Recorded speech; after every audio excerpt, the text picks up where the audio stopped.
This is the Young Diplomat TV show, the ultimate platform for young African leaders to share ideas, inspire change, and shape the continent's future.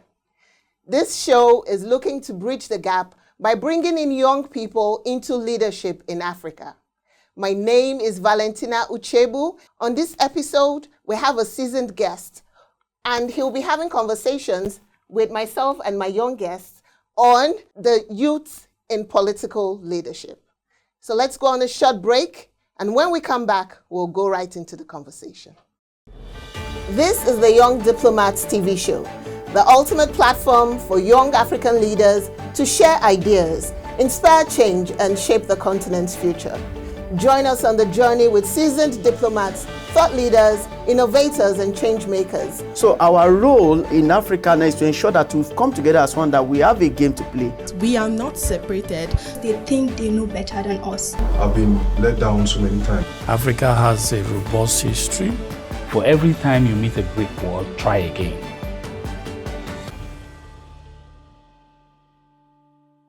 Welcome back to the show. This is still the Young Diplomats TV show, and my name remains Valentina Uchebu. With me, I have fantastic young guests here in the audience. I've got David, I've got Esther, Sharif, and Mufida. And they'll be going into critical conversations with our guests. And our guest today is Mr. Denon Ikia. He's the partner at Crest Hill Law Firm in Abuja, Nigeria, and is also a member of the Africa Bar Association. You're welcome to the show, sir. Thank you. What we'll be speaking on today is the youth in political leadership. You've been, will I say, chosen, or will I say the topic chose you, because you're someone that has been interacting with government. You interact with students by way of having interns in your firm, and I would say you've been in law for how many years now? 22 years. 22 years. So you're the right man, huh? All right. So the young ones need direction, and I believe that's something we've been lacking, in the sense that from the aspect of the curriculums, right from the schools, there's some things that they really need to prepare them for the future. Everybody says the youth, they are the leaders of tomorrow, but really, are we preparing them for the tomorrow that they're expecting? So from your experience and from your wealth of knowledge, what skills do you think are essential for young Africans, to acquire for them to become effective political leaders? Okay, so thank you, Valentina, and it's a pleasure to be here. So I'm of the notion, that leaders are not born, but you have to bring up leaders, you have to teach them skills, you have to manage them. So when you're talking about skills, really, you need to look at leadership and management skills. So leadership and management skills would open a lot of insights into how they can manage people, how they can manage resources, and how they can also interact with themselves. Particularly when you talk about Africa, we also need to look at conflict management skills also in that space. Besides the leadership and management skills, we also need to look at communication skills. Communication is very, very, very critical. So whether it's verbal or written communication skills, it's very, very, very important. So why do we need this on an international level? You need to be able to, or even in leadership, you need to be able to communicate your objectives. You need to be able to communicate your structure. You need to be able to discuss. You need to also be able to convince people on policies.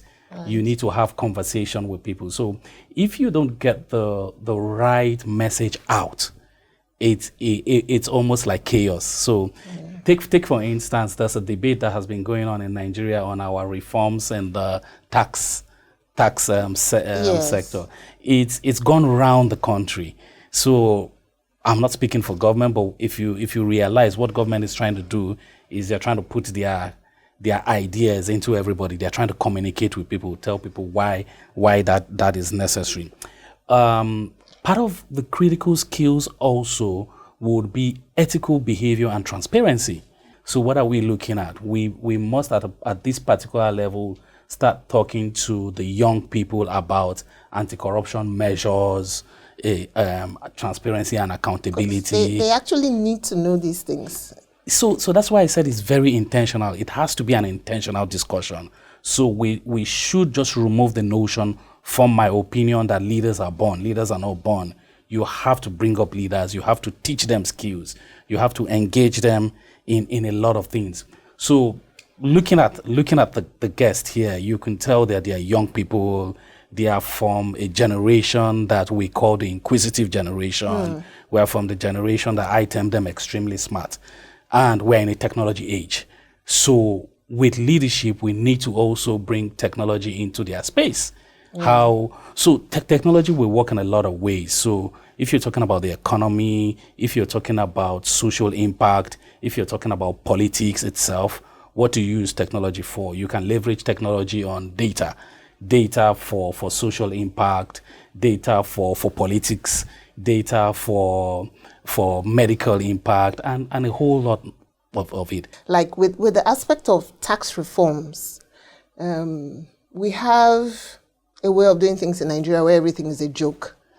Nothing is taken seriously. It ends up being a meme, or it's, sent out there with insults and all of that. So how do we get the right message? Because if we say we want to give the youth the skills and the knowledge, so what is really that tax reform about? Because young people will be watching this show. So this is an opportunity for them to also get enlightened. Prior to now, or now as it is, we have the Federal Inland Revenue Service. So the government is trying to change the name to Nigerian Revenue Service, National or Nigerian Revenue Service. So we had the FIRS collecting taxes. You also had custom services collecting taxes in terms of import taxes, and you also had a lot of other government agencies. You also had the Nigeria Midstream and Upstream Regulatory Commission also collecting taxes in the oil sector and royalties in the oil sector. We also have a number of these other agencies that collect taxes. So in the reform that the current government is looking to do is pull everything into one. So if you look at it, it's kind of modeled around maybe some other countries around the world. So if you're in the UK, you're talking about His Majesty's Revenue Collection Service. It's kind of working for them. Yes, it's kind of working for them. So without really analyzing the rights or the wrongs in it, because it's created a lot of debate around it, it's generally what you're trying to do. So are there institutes, is there something in place already that is not doing something generic, but, it's preparing them with the right information at the right time for tomorrow? So yes, in Africa, there are a number of these institutes. I think you have the African Leadership Institute in South Africa. So that is purely based on academics, very focused on academics and Which leadership is what they're training. doing in schools, isn't it? So like I said, I'm of the opinion, that leadership must be taught. So you don't just pick somebody off the street without teaching him the skills of communication, the skills of managing resources. So you must teach people how to manage resources. So resources include people, funds, and, project manage things. So you must teach people. That's what leadership is about. So there's also what is called the YALI. I think is Young African Leaders Initiative. That is sponsored by the United States of America in Africa. So they've created that program also. So what they've done is look at how young people can access scholarships, can access training. They also organize workshops to put the young people into perspective. Yeah. Well, how, yes, we have these, so how would that be? I don't know if you have any questions at this point, because I'm sure you've also heard about these institutes. How do you think that would be beneficial to you? Because in school, you have read about leadership, you've been taught about these skills. Now you're going into an institute, you're doing the same thing over and over again. So at what point do you feel you should start going into in-depth, core issues, aside from what we did at the AYDF, is there something else that you know about? I don't know if... Okay, I think I'll say the Legislative Institute, which the former Speaker, House of Representative, person of Right Honorable Fajab Amila is the founder of the Legislative Institute. And, they also train students there, not just students, youths, people who are interested in leadership. These are institutes that teach you the key basis of what is required for you to know if you are diving into politics and leadership. So that's what I know. The policies that are obtained today, are they also discussed there, or are they just... Yes. All the policies and other related issues concerned to Nigerian government are being discussed there. If you could remember, I think October 1st, the president declared an interactive section for Nigerian youths. So the Legislative Institute is also doing that, trying to have conversations with youths of the nation to get their views on some certain things. That's really fantastic. That's good to know. Yes, Thank you very much, Sharif. With an institute like that, you wouldn't see a huge gap, but unfortunately, that gap is still there.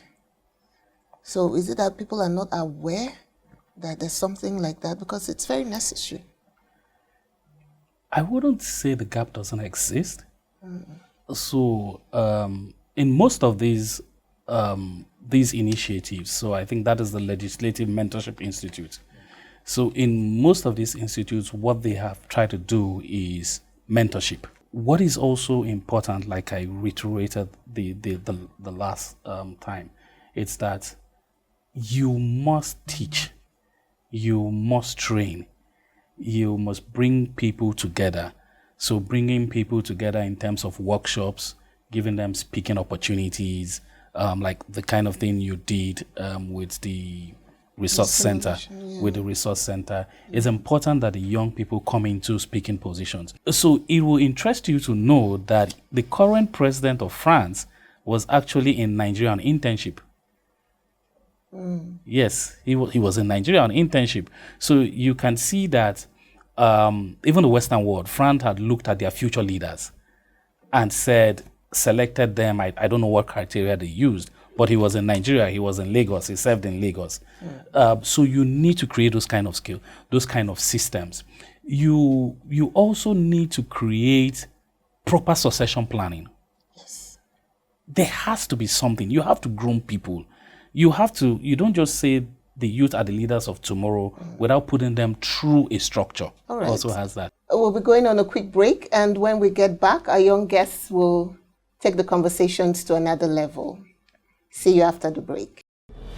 This is the Young Diplomats TV show, the ultimate platform for young African leaders to share ideas, inspire change, and shape the continent's future. Join us on the journey with seasoned diplomats, thought leaders, innovators, and change makers. So our role in Africa now is to ensure that we've come together as one, that we have a game to play. We are not separated. They think they know better than us. I've been let down so many times. Africa has a robust history. For every time you meet a brick wall, try again.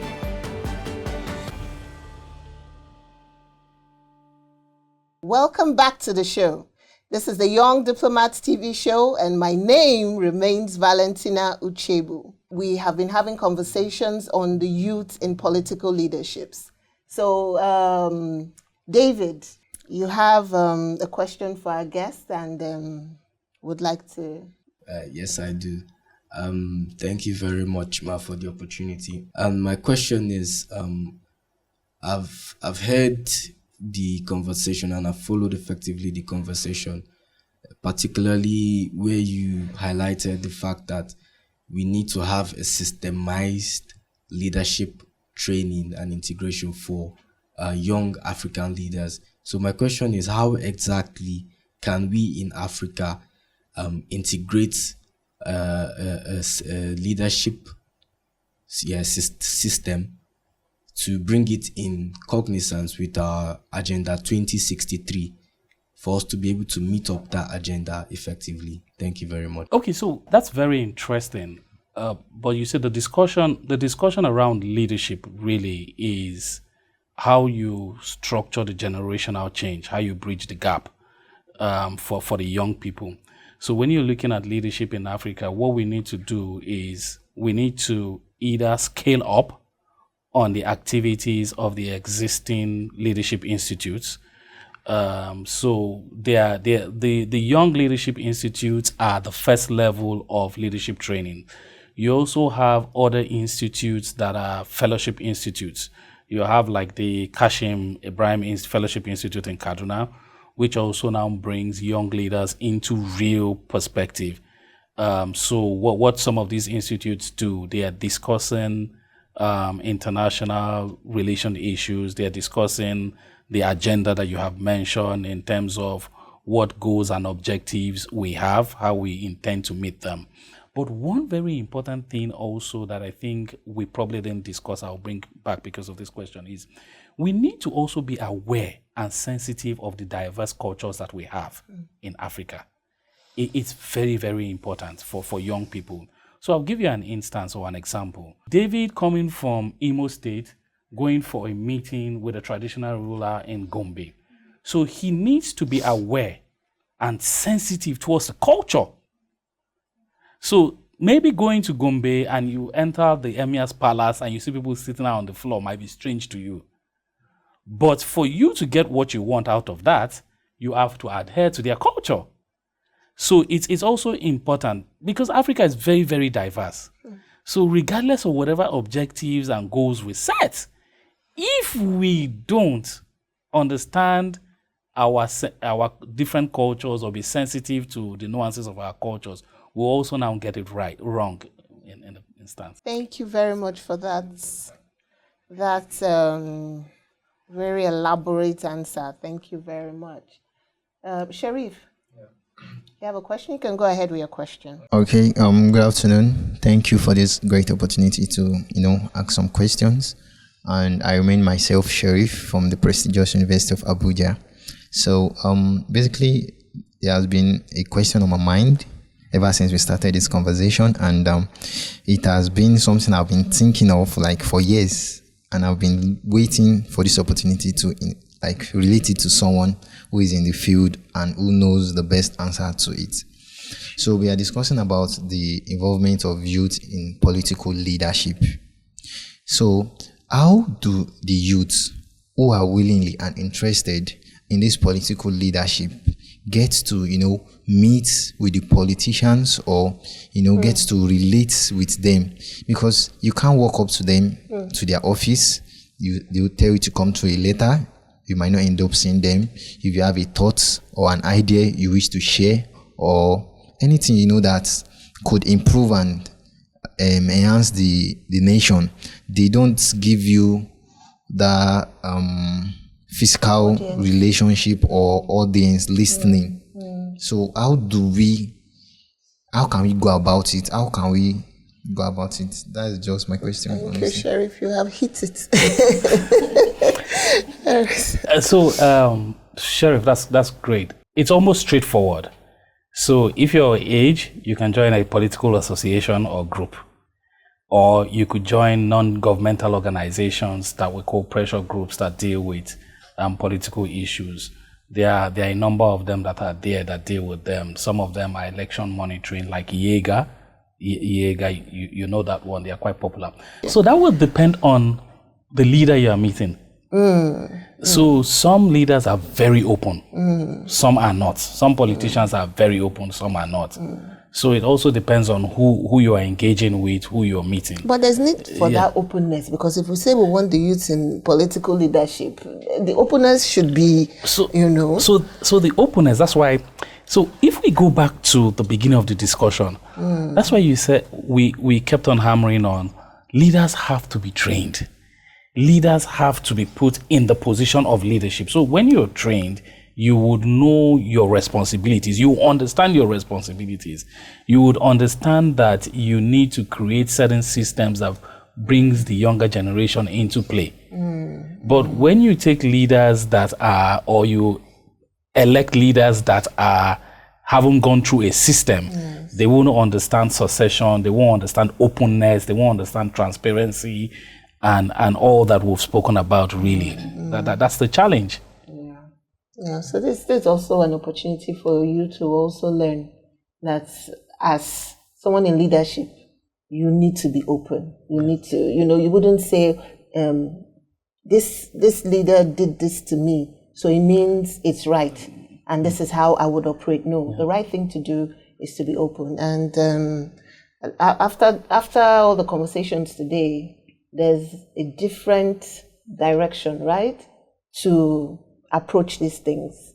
You would now go search more and understand, what it takes to be a youth leader, right? Thank you so much. All right. Yes, I still remain Mufida. So going off on all you've said, I would like you to please elaborate on civic education and critical thinking and how it can help in shaping us, the youth, for a conventional leadership. Okay, so there are two things here. You've spoken about civic education and critical thinking. So with civic education, we all understand what our responsibilities are. So when it comes to leadership and politicians, we would look at it from understanding governance itself. So we need to understand the political systems. We need to understand government structures. We need to understand the legal framework. So it is when you understand this that it now gives you that level of understanding from the governance standpoint. We also need to look at values. What are our values from, we had discussed this in brief earlier. So from the civic education standpoint is what kind of values do you pick as when you are going through this process? So some of these values also help mold our anti-corruption measures, our conflict resolutions, our interactions with people. We also earlier spoke about what we call adaptability and accountability. So with civic education, that's on the civic education aspect, you need to be able to adapt to the setting that you find yourself, and also be accountable for your actions, or to the people or the society at large, as it were. I think the second one is critical thinking. So yes, critical thinking really is you need to put yourself in a position where you have effective problem solving mechanisms. So when you think critically, so it's like let's even go back to you now. When you're studying and you have problem questions, like we do in law, there are always problem questions. There's never a direct questions or problem issues. You sit down and analyze it. Some people just break them down into bits and pieces and say how I can solve this, plug A into B, and it gives you C or D, as it were. So as a leader, you have to actually put yourself in that position in terms of effective problem solving mechanisms. And of course, this also now helps when you think in-depthly or critically, like you have said. What it also does is that it improves decision making. So of course, for you to also do this in terms of critical thinking, you need data. We had earlier spoken about data, how you leverage data for decision making, whether it's in political decisions or social or economy in that sphere. Good day. Thank you very much for this opportunity. I am Esther, and I have a lot of questions to ask, but I'm going to summarize it. First of all, we talked about this training institute for leaders, young leaders, and we also acknowledge how there are less young people that are being trained or not enough publicity. So my question is going to come in twofold. How are those individuals, those young people who have been trained, how can they leverage their training to become ambassador of peace, to become leaders in their local and global communities? And those that don't really have the training but have the interest and the passion, how can they put themselves out there? How can they still, pick themselves up and learn how to become young leaders? So I also heard once that leadership is not just an authority, it's not just a position, it's about yourself, about the impact you make. So how can, in general, youth in Africa and Nigeria, how can we make this impact without a position or, in fact, that institutional training? So these are three questions. So we need to look at it from an effective standpoint and a participation position. So I'm trying to put two of them together, but because they are interoperable, they interact, they intertwine. So if you look at it from the impact point and from a point where people that are trained, how would they participate? And also from where people that don't have access to it. So part of the good features of a proper mentorship program will be that they are able to create a line for people to have an impact. So they are able to create programs, they are able to create workshops, so for people to participate. So it's only when you participate at those levels. So depending on the kind of participation. So if you're doing local in the sense of Nigeria, then you are participating in Nigeria. But if you are participating in forums like the Young Diplomats Forum, the partnership you have with the African Union, that puts you on an African stage. So from that stage, you are able to showcase your capabilities. You are able to get into smaller committees from that stage. So besides that, from the mentorship point, part of the very good features of good mentorship schemes are that they are also able to reach the people that don't have access. So it's not all about people that are in the university. You are also able to go to the grassroots, because from the grassroots, you also can train leaders. You also can bring up leaders, as the case may be. So it really depends on the aims and objectives of each institute or each initiative, as the case may be. I hope I've tried to answer your questions. Thank you, sir. Yeah. So going off on the mentorship, my question is, there are some times where we have issues with our experienced mentors. Like maybe we have ideas we want to share, but because they think they know better than us, they will not really take our ideas into consideration. Like, is there an advice you can give us, so that we don't become disappointed or I don't know if you understand the question. Yes. So it's a general problem. It's just not with you, your generation. We all went through it. So what you just need to do is, for every time you meet a brick wall, try again. For every time you meet a brick wall, try again. If you think that space you are in, it's not good enough for you, look for another one that accepts you. It's like we were talking about the stigma with your generation Z. And I said it's not necessarily a bad thing. It's the fact that I think your generation are very inquisitive, they are very intelligent, they brought the technology age to us. So how can that generation not be inspired? How can that generation not be praised? That's what it is. So keep trying. We've come to the end of the show. Thank you for watching. We've had an amazing time and amazing conversations with our guest, Denenikia. Thank you very much. And our young leaders in our midst. You can follow us on social media. This is the Young Diplomats TV show. My name is Valentina Uchebu. Keep watching Universal Television Africa.